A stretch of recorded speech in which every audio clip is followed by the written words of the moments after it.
It started like any other boxing weigh-in, but what happened next was terrifying. The atmosphere in the hotel is buzzing. Loud rock music plays as a young boxer stands on the stage, flexing his muscles to the crowd. Camera bulbs flash in his direction as men bearing clipboards take notes. The scene is a familiar one to boxing fans everywhere until, in an instant, it is transformed into something unimaginable and terrifying. On February 5, 2016, around 300 boxing fans were gathered at the Regency Hotel in Dublin, Ireland. The hotel was to be the setting for a World Boxing Organization Title fight the following evening, and the crowd had come to watch the official weigh-in. Jamie Kavanagh, a 25-year-old boxer from Dublin, and Antonio João Bento, a 39-year-old from Portugal, were soon to go head-to-head to claim the European lightweight title, but that match wasn't destined to go ahead. As Kavanagh stepped up on the scales, he must have raised a few smiles. Clad in a pair of blue Superman underpants, he braved the Irish cold to allow the officials and the crowd to take a good look at his muscular physique. A promising young boxer, he was about to embark on one of the most important matches of his career. If he won, he could become a serious contender for a world title. Somewhere in the crowd was 33-year-old David Byrne, a Dublin gangster with ties to the Costa del Sol-based Kinahan crime family. He shared their love of boxing and was keen to watch Kavanagh and Bento weigh in before the big fight. The event progressed as normal, with no indication that anything out of the ordinary was about to occur. But as Kavanagh stepped down from the stage, all hell suddenly broke loose. Disguised as members of the Garda, Ireland's police force, 3 armed men entered the room, at first mistaking them for the real police. Onlookers soon panicked as the men began to fire shots into the crowd. Within moments, the room had descended into chaos. In amateur footage recorded at the scene, people can be seen crashing into overturned chairs and tables as they rush to the exits. Kavanagh, still just in his underpants, is seen bolting up some stairs to escape the building. As gunshots echo in the background, a young child can be heard crying desperately for his daddy.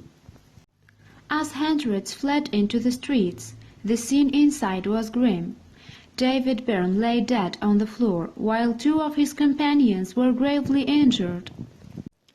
Authorities have begun to piece together a picture of what happened on that fateful day, and it reveals a complicated web of loyalties and disputes within Ireland's criminal underworld, stretching back for years. In September 2015, 34-year-old Gary Hatch fell out with Christy Kinahan, an Irish crime baron based in Spain, over a drug deal gone awry. Hatch was shot and killed next to the swimming pool at an apartment building in the Costa del Sol. His uncle, Jerry Hatch, vowed revenge, a Dublin gangster nicknamed the Monk. Hatch allegedly controls much of the city's drug trade.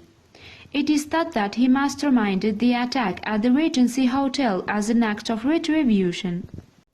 Byrne, who was the target of the attacks, was affiliated with the Kinahan family, who are deeply involved in the boxing world.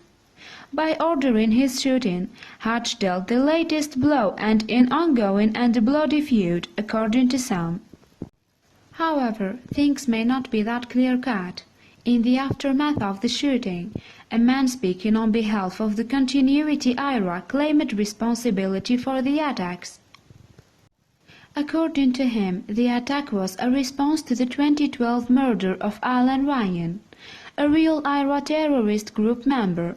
Ryan was involved in a feud with Dublin's criminal gangs when he was shot and killed. In an interview with the BBC, the alleged spokesman suggested that the shooting would be followed up by more such attacks. IRA units have been authorized to carry out further operations. He said, more drug dealers and criminals will be targeted. Whoever was behind the shooting, it looked like a professional operation. As many as 6 men are thought to have been involved, some of them armed with AK-47 Kalashnikov rifles. Many people present feared that the whole hotel was under siege as part of a terrorist attack. For the people of Dublin, the incident is just the latest battle in a long and violent war.